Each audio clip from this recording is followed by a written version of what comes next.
બનાસકાંઠા જિલ્લામાં ડીસાના તાલેપુરા પાસે અચાનક રસ્તા વચ્ચે શ્વાન આવી જતા સ્ટીયરિંગ પરથી કાબુ ગુમાવતા કારનો અકસ્માત સર્જાયો હતો. અકસ્માતમાં આગળના ભાગનો કચર ઘાણ નીકળી ગયો હતો. ડીસા તાલુકાના પમરુ ગામે રહેતા દશરથભાઈ ચૌધરી વિડીયોગ્રાફી ફોટોગ્રાફીનો વ્યવસાય કરે છે અને તેઓ આજે તેમની કાર લઈને પમરુથી તાલેપુરા ગામ તરફ લગ્ન પ્રસંગે ઓર્ડરમાં જઈ રહ્યા હતા. તે દરમિયાન રસ્તામાં અચાનક શ્વાન દોડી આવતા ચાલકે સ્ટીયરિંગ પરથી કાબુ ગુમાવ્યો હતો. કાર રોડની સાઈડમાં આવેલા ઝાડ સાથે ધડાકાભેર અથડાતા અકસ્માત સર્જાયો હતો.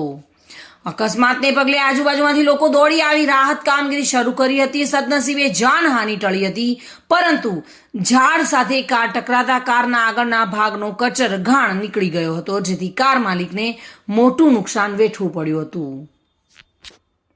Reena Parmar, today news, Gujarati.